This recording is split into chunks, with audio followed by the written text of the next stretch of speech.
नमस्कार दोस्तों, स्वागत है आपका BHU world online YouTube channel पे। दोस्तों, मैं हूं आपका दोस्त संदीप कुमार, जो पिछले कुछ दिनों से BHU बीएड का एक प्रैक्टिस सेट लेकर के आपके सामने हाजिर हूं। दोस्तों, BHU बीएड का यह प्रैक्टिस सेट BHU बीएड के सभी ग्रुप के लिए मान्य है, चाहे आप मैथ्स ग्रुप से हैं, बायो ग्रुप से हैं, लिंग्विस्टिक ग्रुप से हैं या फिर सोशल साइंस ग्रुप से हैं, सभी के लिए यह मान्य है। आपको बताना चाहता हूं कि अगर आप BHU बीएड सोशल साइंस से संबंधित हैं तो आप हमारे द्वारा लिखी गई 10 वर्षों के प्रश्न पत्र का व्याख्या सहित हल को डिस्क्रिप्शन बॉक्स से जरूर खरीदें। तो चलिए दोस्तों, आज का हम प्रैक्टिस सेट शुरू करते हैं। इस वीडियो को शुरू करने से पहले आपसे रिक्वेस्ट है कि हमारे पहले वीडियो को आप जरूर देखें, क्योंकि पहले वीडियो को देखने के उपरांत ही आपको ये वीडियो समझ में आएगी। तो दोस्तों, पहला क्वेश्चन है कि what is the full form of neck. दोस्तों, यह पिछली वीडियो में भी ये क्वेश्चन था और जो बच्चों ने PDF परचेज किया है, मैं उससे माफ़ी मांगना चाहता हूँ कि उस PDF के अंतर्गत इसका उत्तर गलत चला गया है। तो आप उस PDF, जो भी बच्चे देख रहे हैं जिन्होंने PDF को परचेज किया है, तो वो बच्चे आप इसके उत्तर को सुधार कर लेंगे। मैं इसका व्याख्या आपको बतला रहा हूँ। तो दोस्तों, नेक का जो फुल फॉर्म है वह है national assessment and accreditation council, राष्ट्रीय मूल्यांकन एवं प्रत्यायन परिषद। देखिए, यहाँ आयोग लिखा हुआ है, यही गलत से चला गया आयोग, लेकिन ये आयोग नहीं है, ये परिषद है। परिषद को आपको ध्यान में रखना है। मूल्यांकन उपलब्धि नहीं है, पर मूल्यांकन है। तो ये 2 पॉइंट को आपको याद रखना है। पिछली वीडियो में भी मैंने दोस्तों आपको बतलाया है कि यह UGC का क्या है, एक ऑटोनोमस बॉडी है, यानी कि स्वायत्त संस्थान है, जो क्या करता है, कॉलेज विश्वविद्यालय को ग्रेड प्रदान करता है। कौन सा कॉलेज किस ग्रेड के अनुसार है। अगर कोई कॉलेज अच्छा है तो उसे ग्रेड A दिया गया है, कोई कॉलेज थोड़ा सा उससे खराब है तो उसे B ग्रेड दिया गया है। इस तरह से कॉलेज को ग्रेड के अनुसार डिवीजन किया है। चलिए अगला प्रश्न देखते हैं। अगला प्रश्न है, विद्यार्थियों की उत्तर पुस्तिका को जांचते समय एक अध्यापक को क्या होना चाहिए। दोस्तों, जब भी हम किसी विद्यार्थी का पुस्तक को चेक करते हैं, यानी उसके नोटबुक को चेक करते हैं या फिर उसके पेपर को चेक करते हैं, तो सबसे पहले उसके उत्तर को चेक करते वक्त हमें वस्तुनिष्ठ होना चाहिए। जितना हमसे संभव हो सके शिक्षक को उस विद्यार्थी के प्रति वस्तुनिष्ठ होना चाहिए। Be objective as a possible, जितना संभव हो सके उतना वस्तुनिष्ठ होना है। चलिए अगला प्रश्न देखते हैं। अध्यापक के लिए निम्नलिखित में से सबसे महत्वपूर्ण है। दोस्तों, अध्यापक के लिए जो सबसे महत्वपूर्ण है वह है कक्षा का अनुशासन। कक्षा का अनुशासन जो है अध्यापक के लिए महत्वपूर्ण है। अगर कक्षा में अनुशासन नहीं है, इसका मतलब है कि अध्ययन अध्यापन की प्रक्रिया है, उसमें हमेशा के लिए क्या होगा, बाधा उत्पन्न होते रहेगी। चलिए अगला प्रश्न देखिए। एक कक्ष के अंत में अध्यापक को क्या करना चाहिए। मतलब जब शिक्षण अधिगम प्रक्रिया होती है तो उस शिक्षण अधिगम प्रक्रिया के अंतर्गत आपको स्टेप बाय स्टेप बतलाना है कि कौन सा स्टेप पहले होता है, कौन सा स्टेप बाद में होता है। तो दोस्तों, व्याख्यान के दौरान अगर हम देखें, एक शिक्षक को कक्षा में पढ़ाते वक्त देखें, तो सबसे पहले शिक्षक क्या करते हैं, पूर्व के ज्ञान को परखते हैं। जब विद्यार्थी उस टॉपिक के बारे में क्या जानता है, नहीं जानता है, इन सारे चीज को परखना क्या कहलाता है, पूर्व ज्ञान। उसके बाद दोस्तों शिक्षक क्या करते हैं, व्याख्यान देते हैं, यानी पढ़ाते हैं। उसके बाद क्या होता है कि शिक्षक परीक्षण करते हैं। परीक्षण करने का अर्थ यह हुआ कि हमारे व्याख्यान से, हमारे पढ़ाने से बच्चे कितना सीख रहे हैं, इस चीज को जानना। अगला देखिए, अगला क्या है कि गृह कार्य देना या फिर होमवर्क देना। दोस्तों, यह सबसे अंतिम चरण होता है। तो दोस्तों, आपसे क्या पूछा है कि कक्षा के अंत में क्या करना चाहिए। तो कक्षा के अंत में क्या करना चाहिए, गृह कार्य कर देना चाहिए। गृह कार्य को सबसे अंतिम में देना चाहिए। चलिए आगे देखते हैं। शिक्षक बहुधा, यानी teacher often do not face their classes because, शिक्षक बहुधा अपनी कक्षा का सामना नहीं कर पाते। कई ऐसे शिक्षक होते हैं जो कभी कभी अपनी कक्षाओं में नियमित रूप से नहीं आ पाते हैं। तो उसका मूल कारण क्या होता है? तो दोस्तों, इसका मूल कारण ये होगा कि हो सकता है शिक्षक क्या हो, किसी बीमारी से ग्रसित हो, या फिर उन्हें कोई बीमार या फिर उन्हें किसी तरह की कोई समस्या हो। तो दोस्तों, इसका उत्तर क्या हो जाएगा? 1 नंबर उत्तर होगा कि वे किसी बीमारी से ग्रसित हो सकते हैं। शिक्षक में आत्मविश्वास की कमी नहीं होती है, उनमें प्रशिक्षण की भी कमी नहीं होती है, और वे पाठ तैयार करके भी अधिकांश समय आते ही हैं। वो बीमार होने के कारण ही हमेशा जो है कभी कभी क्या करते हैं, तो वो अब्सेंट करते हैं। चलो अगला प्रश्न देखते हैं कि बच्चों के लिए सबसे महत्वपूर्ण अनौपचारिक अध्यापक कौन है? दोस्तों, इस प्रश्न को इनफॉर्मल टीचर के बारे में आपसे पूछ रहा है। देखिए, अध्यापक 2 तरह के होते हैं। अध्यापक या शिक्षण विधियां जो हैं वो 2 तरह के हैं, फॉर्मल, इनफॉर्मल। तो औपचारिक जो भी शिक्षण है या फिर अनौपचारिक जो भी शिक्षण है, आप इसे इस रूप में समझें, जब हमारे लिए किसी एक विशेष स्थान, विशेष व्यक्ति या किसी विशेष चीज़ों की आवश्यकता नहीं होती है, हम कहीं भी अध्ययन कर सकते हैं। एक माँ अपने बच्चों को क्या करती है? किचन में भी कुछ शिक्षा दे सकती है। तो माँ के द्वारा किचन में भी शिक्षा दे सकती है, माँ सोने वक्त भी आपको शिक्षा दे सकती है। तो इस तरह के जो भी शिक्षण अधिगम प्रक्रिया हैं, यह अनौपचारिक अधिगम शिक्षण प्रक्रिया कहलाते हैं। और अनौपचारिक अधिगम शिक्षण प्रक्रिया के अंतर्गत प्रथम शिक्षिका जो होती हैं वो बच्चों की माँ ही होती हैं। यानी बच्चे जो कुछ भी अनौपचारिक रूप से सीखता है वह सबसे ज़्यादा किससे सीखता है? अपनी माँ से सीखता है। इसके अलावा जब आप विद्यालय में, स्कूल में, कॉलेज में या फिर कोचिंग में इस तरह के जो भी शिक्षण ग्रहण करते हैं दोस्तों, यह एक औपचारिक शिक्षण है जो आप किसी विशेष स्थान, विशेष व्यक्ति के द्वारा ग्रहण करते हैं। ये कौन से शिक्षण है? यह औपचारिक शिक्षण है, फॉर्मल शिक्षण है।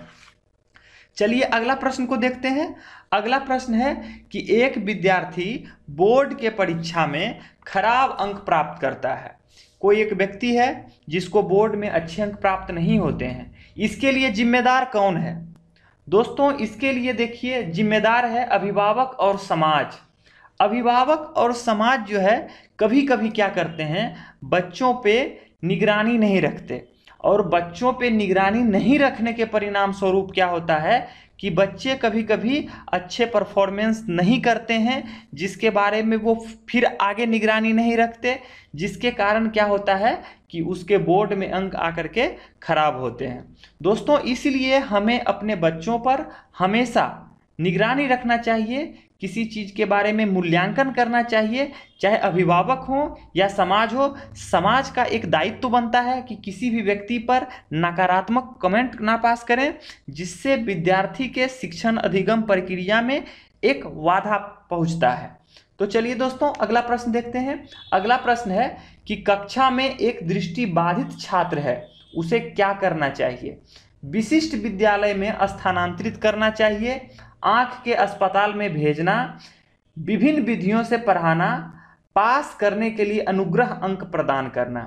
देखिए, सामान्य अगर हम दृष्टिबाधित बालकों के लिए देखें तो दोस्तों, दृष्टिबाधित बालकों के लिए एक विशेष विद्यालय की स्थापना की गई है, जिसे विशिष्ट स्कूल कहते हैं, विशेष विद्यालय कहते हैं।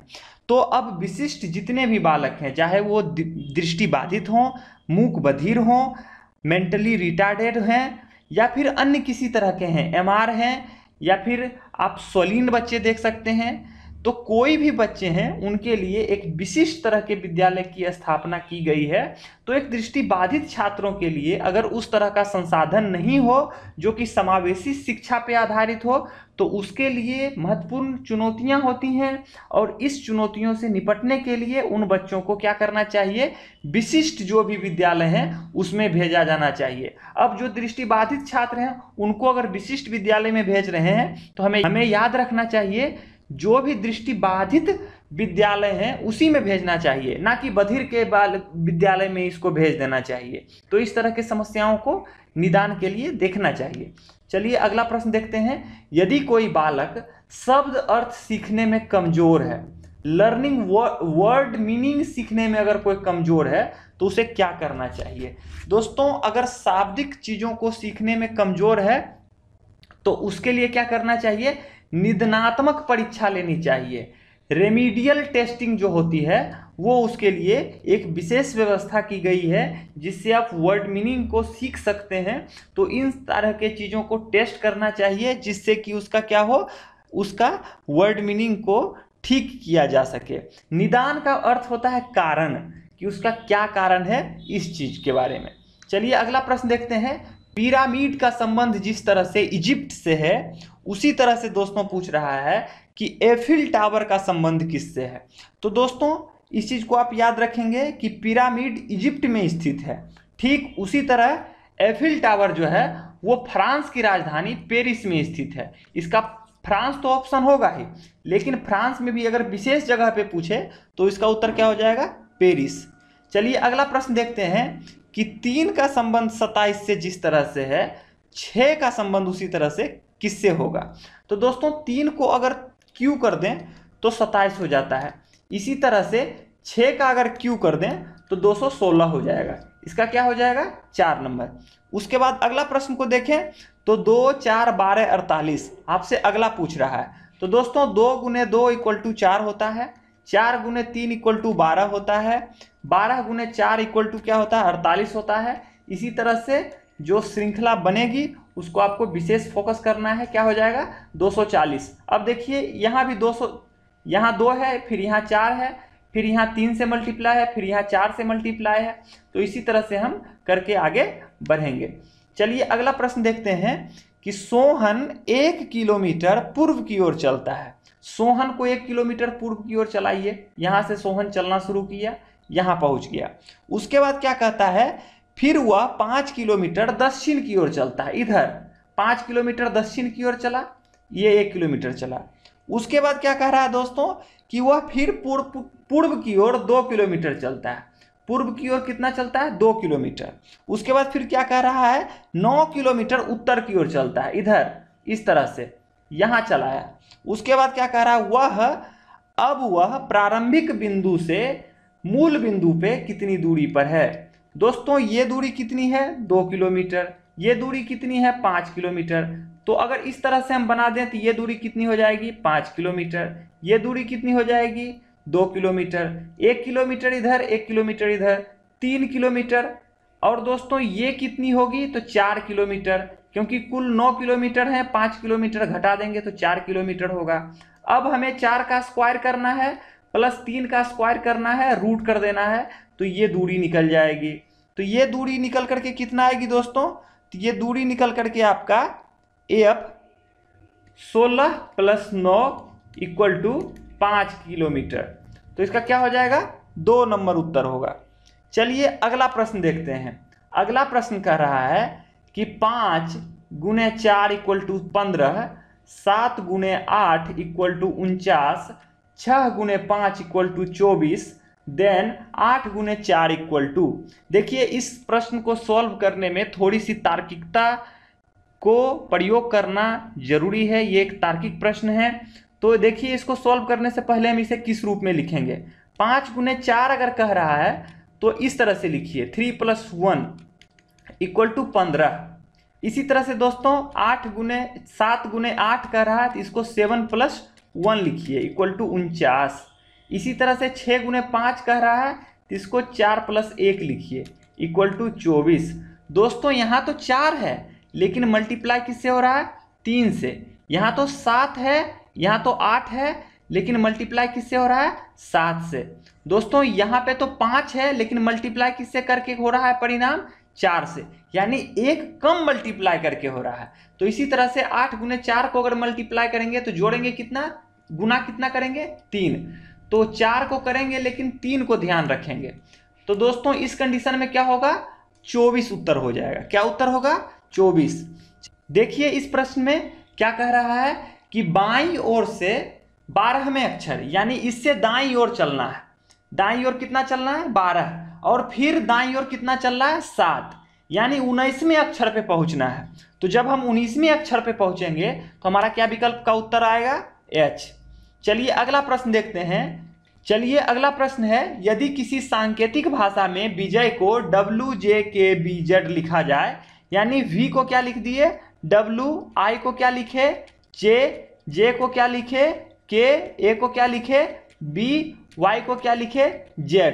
दोस्तों सभी के अंक को आपको रखना है इस पे कि A का क्या मान होता है, B का क्या मान होता है, K का क्या मान होता है, और आप महसूस करेंगे कि हर एक अंक पर +1 की वृद्धि है, +1 की वृद्धि है। जब +1 की वृद्धि यहाँ पे देखने को मिलती है तो ठीक इसी प्रकार से K में भी +1 जोड़ेंगे, U में भी जोड़ेंगे, M में भी जोड़ेंगे, A में भी जोड़ेंगे और R में भी जोड़ेंगे, सभी में +1 कर दीजिए, आपका उत्तर आ जाएगा LVNBS। इस प्रश्न को मैंने बतला दिया हूं, लेकिन इस प्रश्न को आपको खुद से सॉल्व करना है। चलिए अगला प्रश्न देखिए कि गोपाल कृष्ण से छोटा है।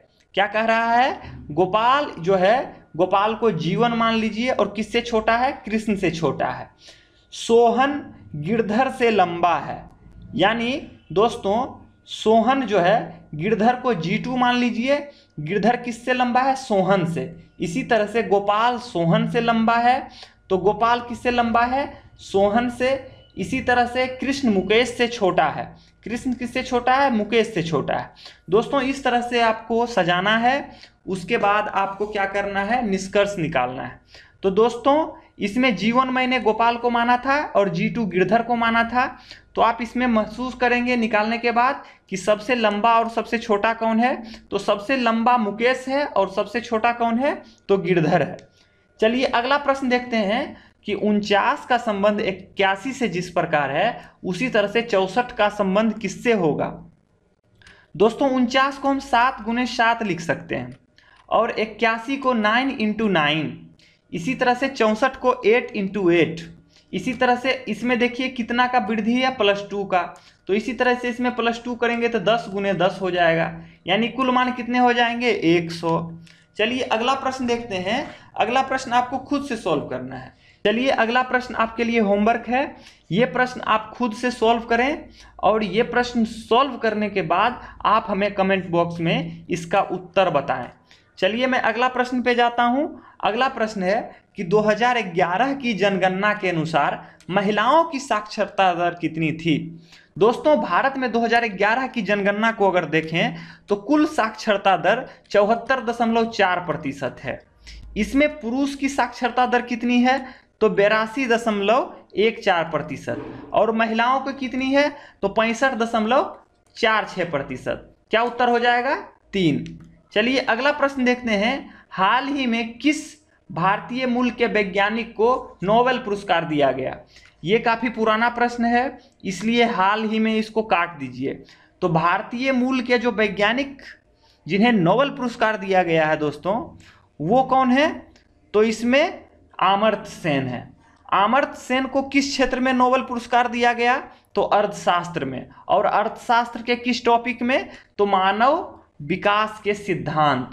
जो मानव विकास के सिद्धांत इन्होंने दिया था, इसके लिए इन्हें नोबेल पुरस्कार दिया गया। और आपको याद रखना चाहिए 1998 में इन्हें नोबेल पुरस्कार दिया गया और 1999 में इन्हें भारत रत्न दिया गया। क्या दिया गया, भारत रत्न।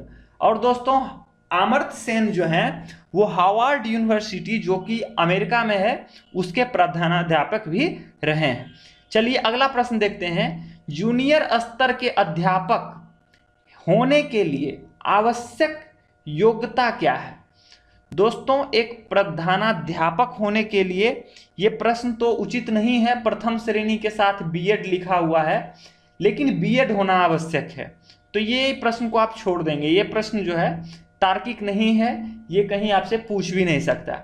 चलिए अगला प्रश्न देखते हैं, वर्तमान दिनों में भारत में लगभग कितने विद्यालय हैं। इस प्रश्न को भी आपको स्किप कर देना है, 16 लाख इसका होगा जिस समय ये प्रश्न पूछा गया था, लेकिन ये प्रश्न तार्किक नहीं है।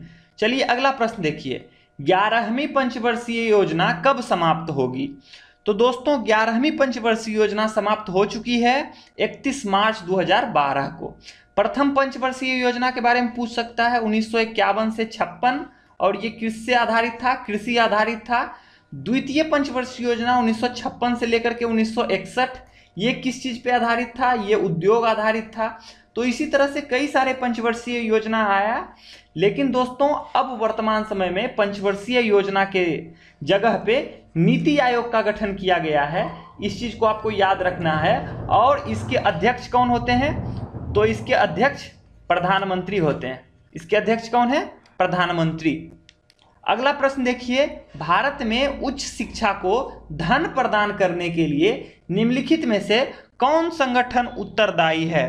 तो दोस्तों धन प्रदान करने के लिए यूजीसी यूनिवर्सिटी ग्रांट कमीशन के माध्यम से मानव संसाधन विकास मंत्रालय विश्वविद्यालय का संचालन करती है। और आप इसमें नेक के बारे में अगर आपसे पूछे, जो कि विकल्प दिया हुआ है, तो ये क्या है, मैंने पहले ही बताया है। यह एक ग्रेड प्रदान करता है कि विश्वविद्यालय कॉलेज की मान्यता में यह किस ग्रेड का है। एनसीटीई क्या है, तो एनसीटीई शिक्षकों की पात्रता को देखता है कि कौन से शिक्षक कौन से अभ्यर्थी हमारे किस पात्रता के लायक है, उसकी क्या योग्यता है, उसको निर्धारण कौन करता है, एनसीटीई करता है। चलिए अगला प्रश्न देखिए। अगला प्रश्न है, निम्नलिखित में से कौन सा पद स्कूल शिक्षा से संबंधित नहीं है। दोस्तों प्रवक्ता जो लेक्चरर होता है यह स्कूल में नहीं होता है, यह विश्वविद्यालय स्तर पर होता है, तो ये संबंधित नहीं है, बाकी सभी होते हैं। चलिए अगला प्रश्न देखिए, निम्नलिखित में से कौन सा स्कूल पद्धति ग्रामीण प्रतिभा को प्रोत्साहित करती है।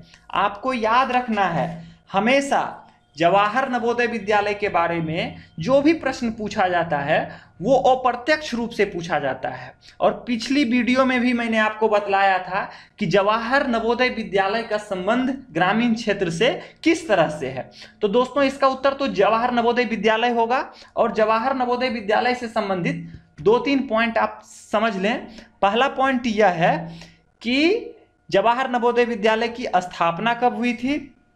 तो दोस्तों इसकी स्थापना जो है 1985 में राजीव गांधी की सरकार थी, उसके द्वारा की गई थी। और इसका उद्देश्य क्या था, तो इसका उद्देश्य था कि जो ग्रामीण क्षेत्र के बच्चे हैं उसमें प्रतिभाशाली बच्चों को एक वैकल्पिक अच्छे विद्यालय प्रदान करें, यानी वैकल्पिक रूप में उन्हें एक अच्छा विद्यालय दें जिसके कारण उनकी शैक्षणिक दृष्टिकोण से वो काफी सुदृढ़ हों।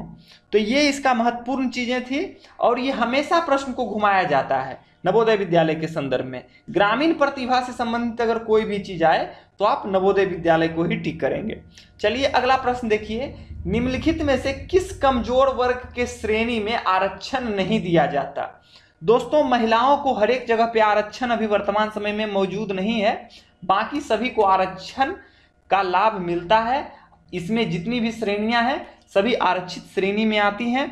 लेकिन महिला जो है हर एक जगह पे, कई ऐसे जगह हैं जैसे पंचायती राज में महिलाओं को आरक्षण दिया गया है, लेकिन हर एक जगह पे आरक्षण का लाभ महिलाओं को नहीं है।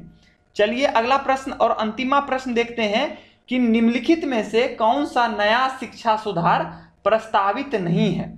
दोस्तों नया शिक्षा सुधार प्रस्तावित नहीं है आपसे पूछ रहा है, तो सीबीएसई की परीक्षा में ग्रेडिंग पद्धति ये तो है।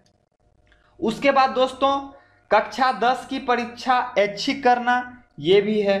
उसके बाद मूलाधिकार के तहत शिक्षा education as a fundamental right ये भी हमारे संविधान संशोधन करके बनाया गया है। लेकिन सतत एवं आंतरिक मूल्यांकन नहीं है, सतत एवं व्यापक मूल्यांकन है। सतत एवं व्यापक मूल्यांकन को जो है कंटिन्यूअस इंटरनल नहीं है, इस चीज को आप याद रखेंगे। इंटरनल नहीं है यहाँ पे, यहाँ व्यापक है। और को शायद इंग्लिश में कंप्रीहेंसिव कहते हैं, कंप्रीहेंसिव होगा इसका इंग्लिश। तो दोस्तों अगर आप हमें कुछ मैसेज भेजना चाहते हैं, आप व्यक्तिगत रूप से कुछ सुझाव देना चाहते हैं, तो आप हमें फेसबुक पर हेलो संदीप KR सर्च करके आप हमें सुझाव दे सकते हैं। अगर दोस्तों आप टेलीग्राम पे हैं तो टेलीग्राम पे संदीप KR सर्च करके आप हमें कुछ मैसेज कर सकते हैं। तो चलिए दोस्तों बहुत बहुत धन्यवाद, नमस्कार।